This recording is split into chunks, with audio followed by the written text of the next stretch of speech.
ಇನ್ನು ಮುಂದೆ ನಿಮ್ಮ ನೆಚ್ಚಿನ ಧಾರಾವಾಹಿಗಳ ಫುಲ್ ಎಪಿಸೋಡ್ಗಳು ಸನ್ ನೆಕ್ಸ್ಟ್ ಆಪ್ನಲ್ಲಿ ಮಾತ್ರ. ಇವಳು ಯಾಕೆ ಇಷ್ಟೊತ್ತಲ್ಲಿ ನನಗೆ ಫೋನ್ ಮಾಡ್ತಿದ್ದಾಳೆ? ಹಲೋ, ಹೇಳಿ ಸ್ವಾತಿ, ಏನು ಇಷ್ಟೊತ್ತಲ್ಲಿ? Hi sir. ಸರ್, ಒಂದು ರಿಕ್ವೆಸ್ಟ್ ಇತ್ತು, ಅದಕ್ಕೆ ಫೋನ್ ಮಾಡಿದೆ. ಹಾಂ, ಹೇಳಿ ಸ್ವಾತಿ. ಸರ್, ನಾಳೆ ಬೆಳಗ್ಗೆ ಅಮ್ಮನ ದೇವಸ್ಥಾನಕ್ಕೆ ಕರ್ಕೊಂಡೋಗಿ ಬರಬೇಕು. ಅದಕ್ಕೆ ಲೇಟಾಗಿ ಬರೋದಕ್ಕೆ ಪರ್ಮಿಷನ್ ಬೇಕಿತ್ತು. ಏನು ಪ್ರಾಬ್ಲಮ್ ಇಲ್ಲ, ಹೋಗಿ ಬನ್ನಿ, ನಾನು ನೋಡ್ಕೋತೀನಿ. Thank you sir. ಏನು ಮಾಡ್ತಾ ಇದ್ರಿ ಸರ್? ಏನು ಮಾಡೋದು, ಮನೆಯವರೆಲ್ಲ ಊರಿಗೆ ಹೋಗಿದ್ದಾರೆ. ಅದಕ್ಕೆ ಹೋಟೆಲಿಂದ ಊಟ ಕಟ್ಟಿಸ್ಕೊಂಡು ಬಂದು ಊಟ ಮಾಡ್ತಿದ್ದೆ, ಅಷ್ಟರಲ್ಲಿ ನೀವು ಫೋನ್ ಮಾಡಿದ್ರಿ. ಹೋಟೆಲ್ ಊಟನಾ ಸರ್? ಹೇಗಿದೆ, ಓಕೆನಾ? ಅಯ್ಯೋ, ಅದೇನು ಕೇಳ್ತೀರಾ, ಓಪನ್ ಮಾಡಿದ ಕೂಡಲೇ ಒಂದು ಸ್ಮೆಲ್ ಬಂತು.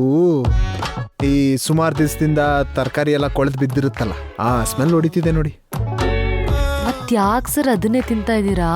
ವಾ, ಬೇರೆ ದಾರಿ ಏನಿದೆ? ಇರೋದನ್ನ ಅಡ್ಜಸ್ಟ್ ಮಾಡ್ಕೊಂಡು ತಿನ್ಬೇಕು.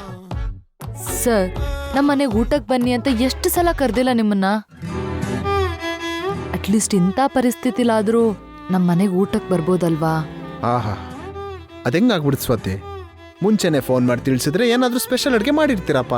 ಸುಮ್ಮನೆ ಹಾಗೆ ಬಂದರೆ ಏನಾದರೂ ಅಡುಗೆ ಮಾಡೋಕ್ಕಾಗುತ್ತಾ ನೀವು? ಸರ್, ನೀವೀಗ ಬಂದರೂ ಪರವಾಗಿಲ್ಲ, ನಿಮಗೋಸ್ಕರ ಸ್ಪೆಷಲಾಗಿ ಅಡುಗೆ ಮಾಡ್ತೀನಿ. ಅಯ್ಯೋ, ಸುಮ್ಮನೆ ತಮಾಷೆ ಮಾಡಿದೆ, ಒಂದಿನ ಖಂಡಿತ ಬರ್ತೀನಿ. ಅಮ್ಮ ಕೂಡ ಹೇಳಿದ್ರು ಸರ್, ಒಂದಿನ ಖಂಡಿತವಾಗ್ಲೂ ನೀವು ನಮ್ಮ ಮನೆಗೆ ಊಟಕ್ಕೆ ಬರಬೇಕು. ಅಯ್ಯೋ ಪಾಪ, ನೀವು ತುಂಬ ದಿನದಿಂದ ಕರಿತಾನೆ ಇದ್ದೀರಾ. ನೀವೇ ನೋಡ್ತಿದ್ದೀರಲ್ಲ ಸ್ವಾತಿ, ಎಷ್ಟು ಕೆಲಸ ಅಂತ. ಅಲ್ಲಿಂದ ಇಲ್ಲಿಂದ ಓಡಾಡ್ತಾನೆ ಇದ್ದೀನಿ.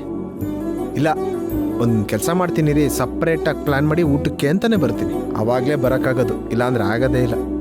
ಖಂಡಿತ ಬರ್ತೀನಿ ಬಿಡಿ.